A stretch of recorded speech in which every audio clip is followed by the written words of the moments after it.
Capítulo 153 Melodia dos Mortos. Leandro deu um salto para trás, os instintos de sobrevivência assumindo o controle. Ele ergueu sua lança e apontou-a para Lucas, e sua voz grave denunciou seu arrepio momentâneo. Mas que porra é essa? Não era um caso isolado. Outros poucos bestiais ao redor pareciam estar passando pelo mesmo fenômeno.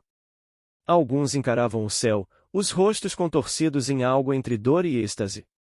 Outros tremiam, como se lutassem contra uma força que os dominava. Alguns até caíram de joelhos, segurando a cabeça, os dentes cerrados em agonia silenciosa. O conselheiro bestial o encarou, seus olhos completamente negros agora, antes de soltar um rugido ensurdecedor. Ele caiu de quatro patas, como uma besta selvagem, e disparou em direção aos inimigos com uma ferocidade que fez até mesmo os soldados de Insídia recuarem por reflexo. Leandro ficou parado, tentando processar o que acabará de acontecer. Ele olhou ao redor, vendo outros guerreiros se juntando à investida de Lucas, seus corpos contorcidos em algo que parecia uma mistura de fúria e êxtase. Suspirando, girou sua lança e se preparou para o próximo movimento. Essa cidade, se é louca, resmungou, com um pequeno sorriso contorcendo suas escamas. Soldados de Insídia, tomarei o comando enquanto o líder de vocês está ocupado. Mantenham a última ordem em mente. Comecem a cercar os inimigos, comprimam-nos. Apesar do estranhamento inicial pela liderança repentina, os soldados corrompidos responderam rapidamente. Demora não era uma opção no campo de batalha, e Leandro, mesmo sendo um aliado externo, era uma figura de respeito. Ele não comandava de uma posição protegida ou distante, estava ali, no meio do campo, entre sangue e gritos, tão vulnerável quanto qualquer um, disposto a arriscar sua vida por aquele ideal. Isso, para os combatentes de Insídia, era suficiente. Vendo que obedeciam, o general focou em analisar a desordem crescente. Seus olhos pousaram no sapo colossal que continuava saltando pela formação inimiga. Cada impacto do monstro necrosado era um espetáculo grotesco de destruição. Respirou fundo e gritou as ordens para seu próprio povo. Escomosos! Protejam a retaguarda deles enquanto não recuperam o controle. Matem o que conseguirem, mas foquem em mantê-los vivos.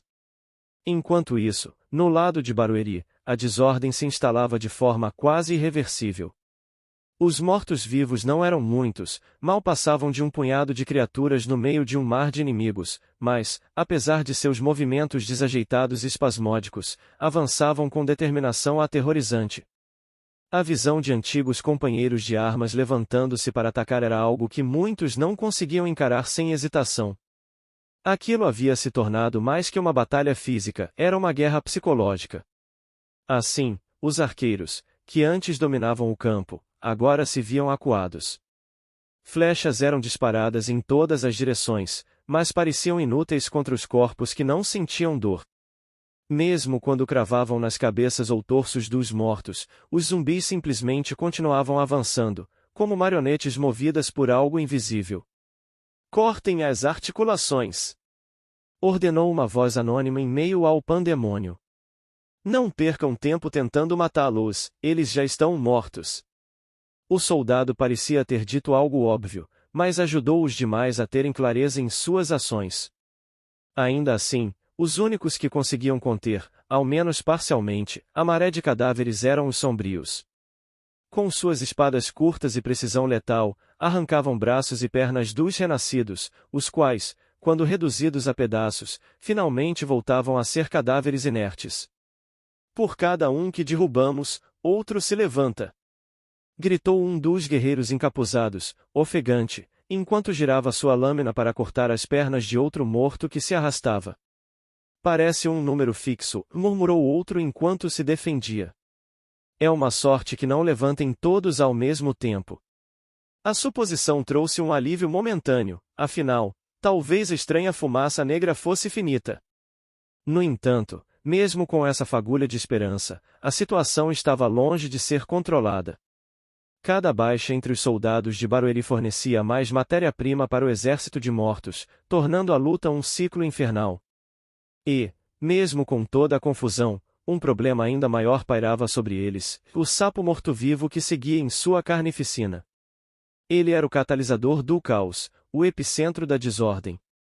Enquanto ele estivesse ativo, as tropas não conseguiriam se reorganizar. "Temos que derrubar essa coisa!" gritou um comandante da Guilda dos Ventos Livres. "Manipuladores, concentrem tudo nele."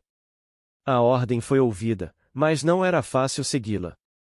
A criatura parecia indiferente aos golpes, e as poucas lâminas que conseguiam penetrar sua carne apenas se enterravam em um corpo já semi-apodrecido.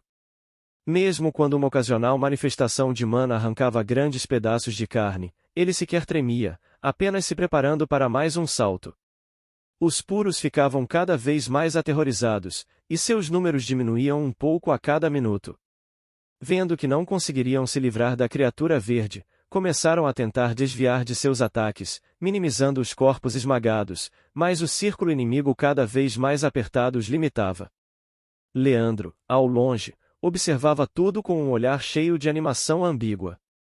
A adição de NYX, com sua melodia e mortos-vivos diretamente no meio do inimigo, fez a luta ficar muito mais tranquila. Era o momento que Insidia precisava para finalmente virar o jogo.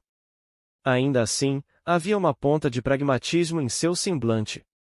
Era desconcertante que Insidia tivesse algo daquele tipo em suas mãos.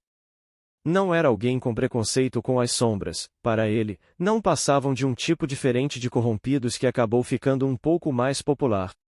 Mas trazer os mortos de volta à vida? Isso ia além do que podia aceitar. Era macabro e aterrorizante, mesmo nesse mundo onde as crenças antigas não tinham tanto peso. Um gosto amargo passava por sua língua sempre que pensava nos homens à sua frente, ainda que fossem inimigos. É um desrespeito com esses guerreiros. Seu resmungo apenas se dispersou no ar, passando despercebido pelos demais soldados.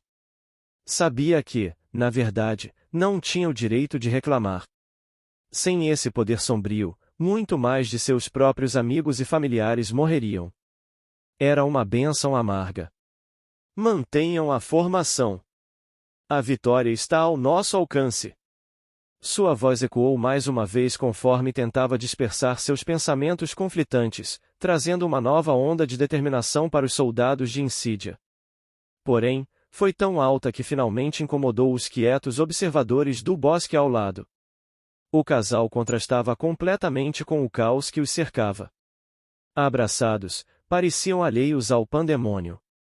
"Ah! Eu achei que íamos conseguir ter um tempo de qualidade juntos." O homem fechou os olhos por um instante, como se quisesse guardar aquela sensação antes de voltar ao trabalho. Malditos corrompidos! Mal tínhamos começado. Relutante, ele removeu a mão que circundava a cintura da mulher sentada em seu colo. Seus dedos passaram pelos cabelos negros desalinhados enquanto respirava fundo.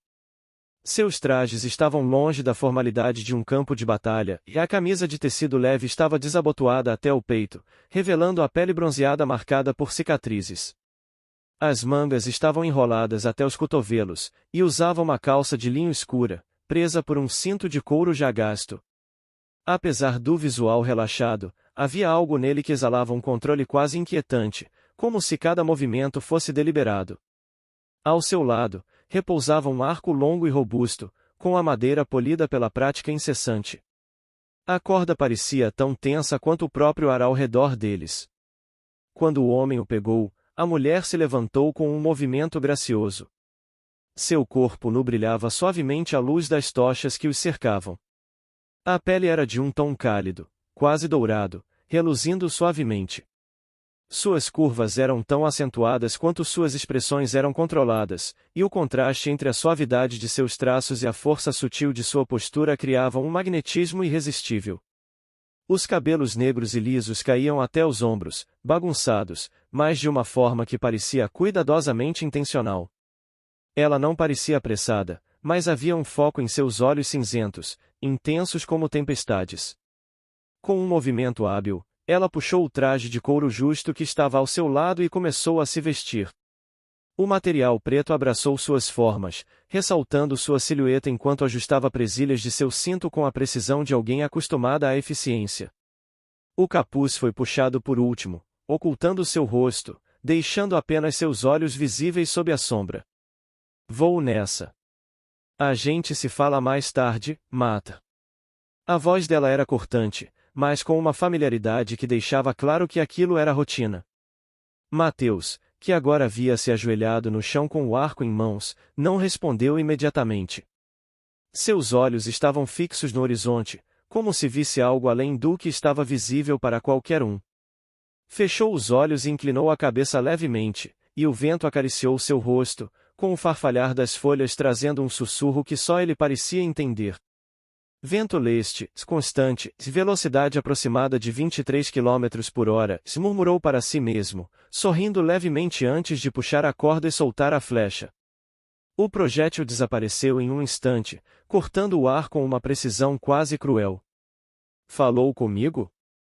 Você é um babaca mesmo de vez em quando, ela resmungou, revirando os olhos. Eu estava focado.